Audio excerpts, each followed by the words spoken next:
J'ai choisi le symposium de Château-Richer parce qu'il y a une belle sélection d'artistes.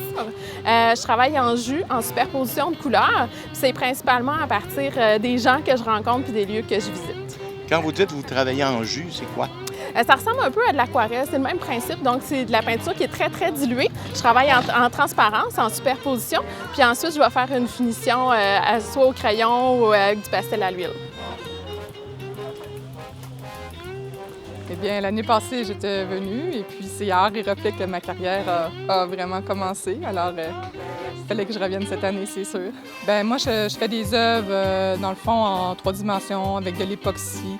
Je fais plusieurs collections. Je fais une collection zen que j'appelle, qui a beaucoup de fleurs, qui a du bois, qui est plus en 3 dimensions. Après ça, j'ai une collection de bateaux. Je fais des nus. Dans l'abstrait, j'ai une collection aussi qui est populaire qui s'appelle « Comment expliquer l'inexplicable ». Ça a vraiment débuté ici, Art et Reflet, l'année passée. Et puis depuis, ça ne cesse de progresser. C'est une belle place ici, beaucoup de gens. Je suis vraiment contente. J'utilise d'abord 8 images. J'en garde une qui va me servir de base sur laquelle je vais pouvoir coller mes pièces. Sur les 7 images suivantes, je vais aller toutes découper mes petites pièces que j'ai besoin pour faire le montage. Et je vais recoller ces pièces-là sur mon image de fond avec une colle en silicone qui va donner le relief, l'épaisseur. Ça prend combien de temps réaliser une œuvre? Une œuvre, ça peut nous prendre entre 60 à 80 heures de travail. À force de chercher, fouiller pour trouver des bons symposiums qui donnent de la visibilité, qu'il y a beaucoup de monde, que ça attire beaucoup le public, bien, mon choix s'est arrêté sur ce symposium-là que, d'après moi, c'est le plus gros au Québec. Moi, j'aime beaucoup la liberté dans le mouvement, avoir de la transparence, de la légèreté, puis laisser transparaître mes émotions le plus possible. Vous faites surtout des oiseaux, des animaux?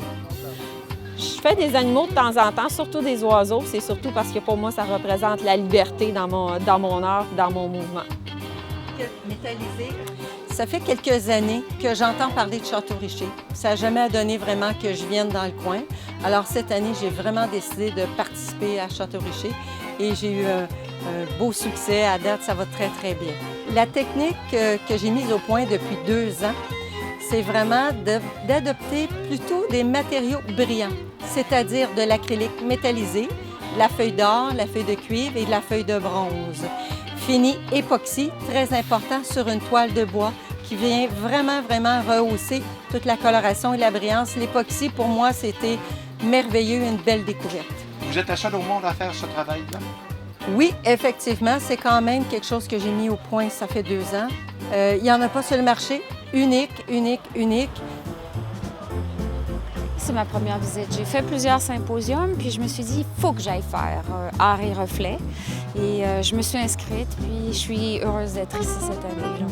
Ma peinture, c'est de la peinture sportive. C'est vraiment le mouvement de peinture sportive que j'ai initié il y a plusieurs années. Et je suis contente de revenir le montrer dans un milieu de beaux-arts, si on veut. Je sais que c'est un symposium qui est très reconnu, qu'il y a beaucoup d'artistes professionnels, c'est ce qui m'attirait. J'utilise 2 techniques parce que les 2 techniques m'influencent. Les 2 sont assez transparentes aussi, de l'acrylique fluide, c'est très transparent comme l'aquarelle. Puis l'aquarelle me fait changer dans ma technique mix, puis la technique mix dans l'aquarelle. Ce qui fait que je fais beaucoup de variétés. J'aime toucher à différents sujets. Moi, je m'ennuie dans le même sujet, je m'ennuie. Puis j'aime explorer, c'est la raison pour laquelle c'est diversifié. Moi, je suis sculpteur de formation, donc je trouve que c'est vraiment ça qui peut me démarquer des autres, la matière, tout ce qui est la dimension, parce que j'ai trouvé une manière, je pense, en toute humilité, de mettre de la sculpture sur mes tableaux.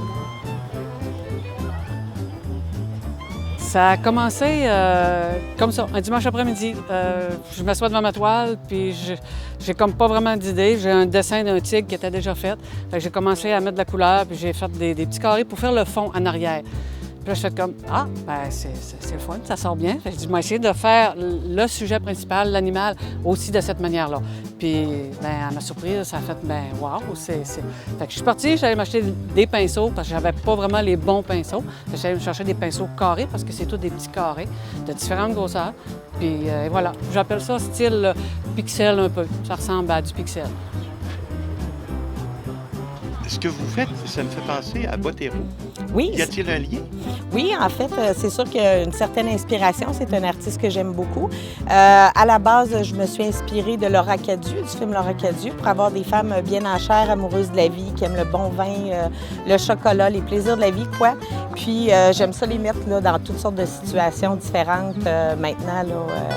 Et le public répond bien? Oui, très bien. Les gens se reconnaissent, peuvent s'identifier au personnage, tout dépendant s'ils ont les cheveux bruns, blonds, une rouquine. Donc, les gens adorent ça, s'identifier au personnage.